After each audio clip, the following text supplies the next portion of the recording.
The Incel Project was a documentary series started in 2008 by an unknown individual. It was never finished and much of the footage has now been lost, but there's enough information online to get the gist of it. For some reason, I love researching stuff like this, where you have to partly rely on archives and sometimes even what people remember, so let's investigate. If you enjoy internet mysteries and generally disturbing content, feel free to subscribe and turn on notifications for more content like this. I also have a Patreon and a PayPal, so if you're interested in supporting the channel, feel free to check those out, links will be in the description.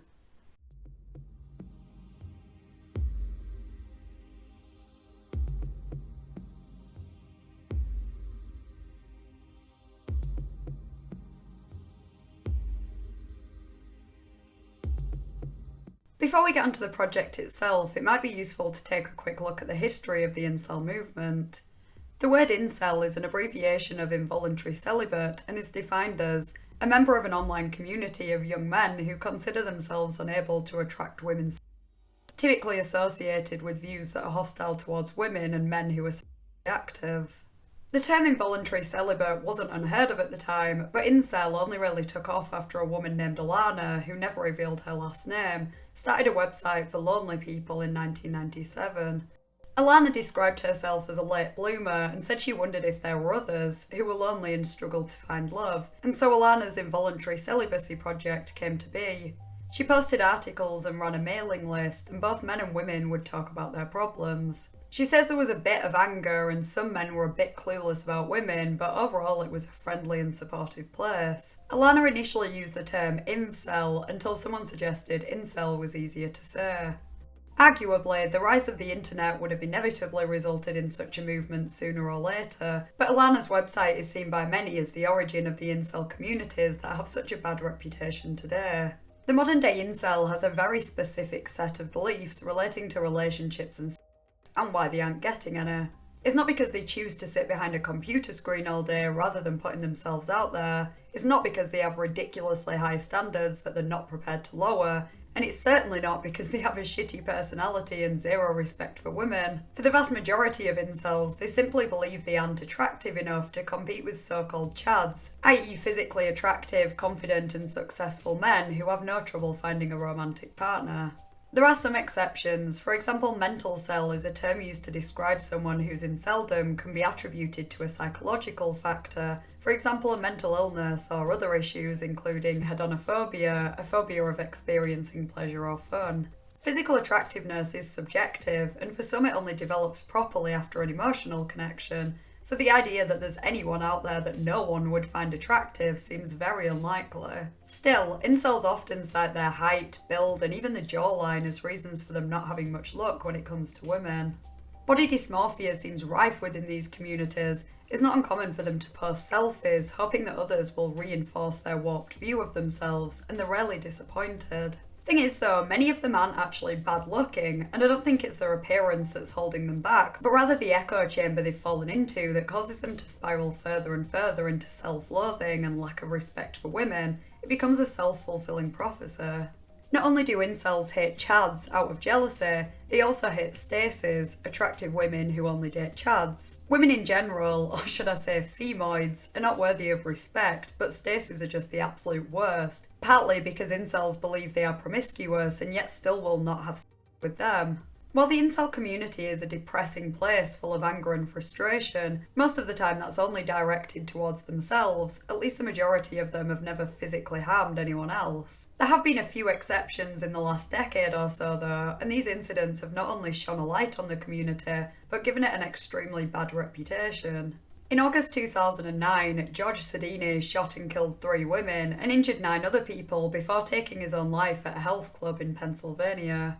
He was apparently motivated by constant rejections by women, and he is seen as somewhat of a martyr to some incels, who refer to incel violence as going Sedina. Perhaps the most well-known incel murder spree was committed by Elliot Rodger in May 2014. He killed 6 people and injured 14 others near the University of California, then took his own life. He left a 137-page manifesto and YouTube videos in which he discussed being an incel, leading him to get even more praise than George Sedina, and similarly, incel acts of violence have since been referred to by some as going ER. More recently, in August this year, 22-year-old Jake Davison shot and killed 5 people, then himself, in Plymouth, England, after sharing his misogynist and homophobic views in videos that were posted online. Anyway, I could talk about the intricate world of modern-day incels all day, but the Incel project began in a time before the mass murders and before the movement was quite so toxic. Back then, incels may well have been ridiculed, but the word didn't have quite so many extreme negative connotations. In fact, the main motive behind the project was the fact that next to no research had been conducted on incels, and involuntary celibacy was not recognised by most experts in psychology. The About page on the now-deleted website acknowledged that incel is a symptom of a deeper root cause, but that cause isn't always clear because, contrary to what you might assume, many incels are outgoing, charming, humorous and approachable. Regardless, other problems such as alcoholism, gambling and shoplifting usually have a deeper root cause, yet the symptoms themselves are well researched and addressed in their own right. While someone who is in prison or someone with a serious medical problem, for example, would class as an incel, the project did not focus on those where the reason for it is obvious, but rather on men and women over the age of 25 where the cause isn't so clear. The page also highlights that the problem is not always the lack of per se, but other aspects of a romantic relationship. Anyway, the purpose of the Incel project was to help incels, to understand their situation and discourage judgment from others. The documentary was, to some extent, associated with IncelSupport, which refers to 3 separate but linked and overlapping forums between 2006 and 2013. A few members were featured in the doc, and it's likely that whoever was producing it was a member too. That person has never been identified, all that's known is their email address, incel57@yahoo.com.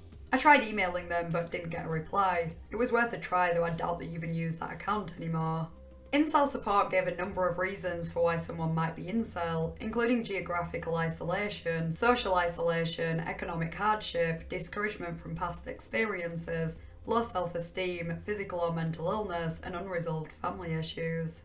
It sounds like IncelSupport was a very different community to the more extreme and toxic ones that followed, such as the Incels subreddit. And so the Incel project wasn't focused on demonising women or envying other men, but simply on understanding how people become incels and perhaps how they can improve their situation.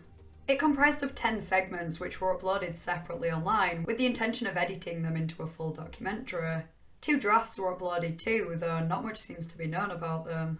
It's not clear whether all the clips that would feature in the documentary were uploaded, or would be uploaded prior to the final cut being released, but the clips that were shown publicly included interviews with various incel support members, both male and female, other self-identified incels, and Dr. Gilmartin, a psychologist.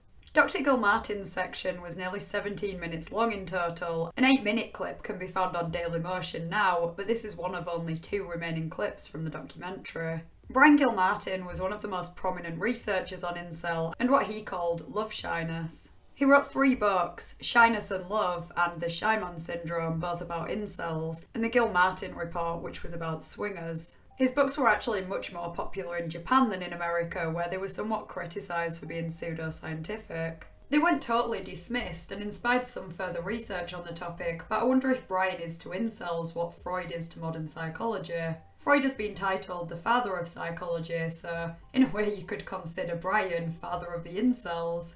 Both men were pioneers of subjects that were seriously lacking in research, but both were a little overconfident in their assumptions. Although the documentary featured male and female incels, Brian seemed to focus more on males, perhaps because of a point he made in the documentary about lack of marriage being more psychologically damaging to men than women, or rather that men benefit psychologically more from marriage than women. He talks about the anxiety that love-shy men feel and compares it to the feeling someone might get if they were suddenly given the choice to do a speech in front of 10,000 people. He also explains that many incels lack a social support system. They don't have any friends and they aren't able to open up to family or in therapy, though this doesn't apply to all incels.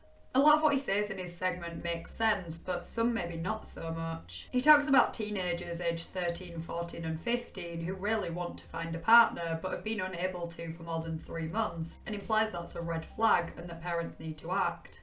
I'm sure for many incels the problem begins around this time, and I get what he's saying that many will brush it off as a passing phase, but I think those ages are too early and the time frame too short to determine there's a serious problem.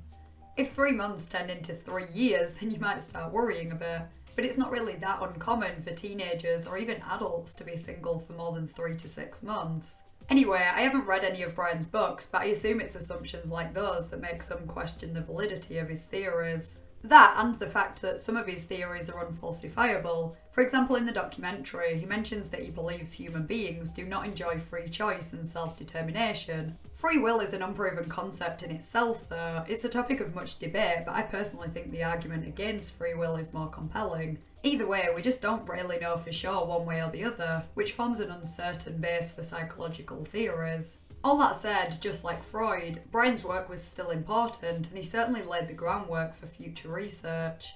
Sadly, it looks like he died in 2016 at the age of 76. The second and only other remaining clip features a man named Tama Shockley, though he might not have been named in the documentary. At the time, he was a 40-year-old IncelSupport member who acknowledges that there are benefits of being single. He's free and has more disposable income, but they don't outweigh the feelings of loneliness and frustration that come with being single your whole life. He calls it a syndrome and talks about how misunderstood it is, not only by the general public but by professionals too, who fail to make the distinction between involuntary celibacy and other potentially related but separate conditions like social phobia. He not only lacks a romantic relationship, but he doesn't have many friends either, so he's used to doing things by himself, like eating out or going to the cinema. It sounds like he's well adapted to the single life, but he'd be much happier if he found love. He would like to have kids, but he doesn't sound very hopeful, as he'd need to meet a woman first, and the older you are, the harder it gets to socialise in that way. It's hard not to feel a bit sorry for this guy. He's a bit awkward, but he seems nice. I hope he managed to find someone eventually. Around a year after his interview for the Incel project, he went on to write a book, The Love Shy Survival Guide. According to a paragraph about the author on a few different websites selling the book, he is or was a high-tech research technician and has been diagnosed with Asperger's, which may contribute to his situation. I couldn't find much more information about him online there. A sociologist named Laura Carpenter is known to feature in the documentary. She reportedly talks about involuntary celibacy leading to more involuntary celibacy because self-esteem is lowered the longer it goes on, and because someone might be put off by someone who is still a virgin at 30 or 40 or even older in some cases. It doesn't look like Laura's interview was ever published, so it's not actually known for sure who she is, though it's assumed to be a sociologist of that name who has researched and written a book on virginity and other related topics. Considering Laura and Brian Gilmartin, who is now dead, are the only people in the documentary that are named, she is the only person that we know could give us more information. I found an email address for her online and have tried contacting her, but haven't had a reply. So we've more or less covered everything that's known about the Incel project, but why was it never finished? Furthermore, why were the clips removed from Blip TV? The last clip known to have been uploaded was on the 29th of January 2012, and it's unclear whether production stopped then, or sometime between then and 2014 when the clips were removed from Blip TV. The limited comments about it online seem to speak positively of the documentary. It's not like it was extremely controversial or disliked. Perhaps it didn't gain as much attention as the producer hoped, but presumably all or at least most of the footage had already been uploaded. If they got that far, why suddenly stop after 10 episodes? We briefly mentioned Elliot Rodger earlier in the video, the man who killed 6 people and injured 14 others after talking about inceldom in his manifesto. That tragic event occurred in May 2014, which led some to wonder if it might have had something to do with the project's cancellation. Elliot was a member of a forum called puahate.com or Pickup Artist Hate, and may have also lurked on IncelSupport, however they deny he was an active user.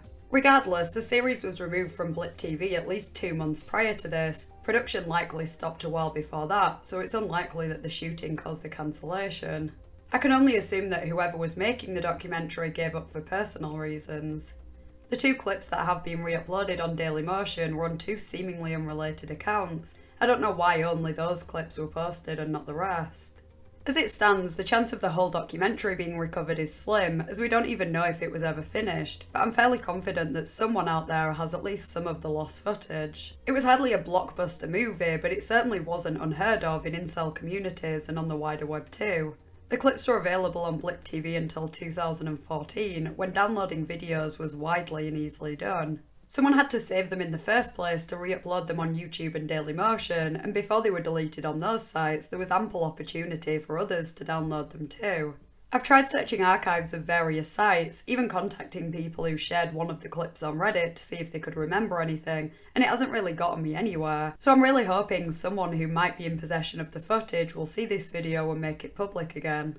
What interests me so much about this documentary is that it offers a different perspective on a group of people that are now associated with such extreme negative connotations. While misogynistic and violent incels absolutely do exist, they're not all like that. In fact, most end up harming themselves rather than anyone else. I'm not about to sympathise with someone who condones violence against women or commits mass murder because they're an incel, but I would take a more compassionate approach towards incels who don't hold such extreme views, or any animosity towards women in general. People who, for whatever reason, just haven't been lucky in love and want to change that, and that's the angle it seems that the Incel project took. Aside from being interested in the rest of the footage, I'd really like to know what happened to the people who featured in it. Did they eventually find a relationship, or did they become radicalised by the increasingly toxic incel movement?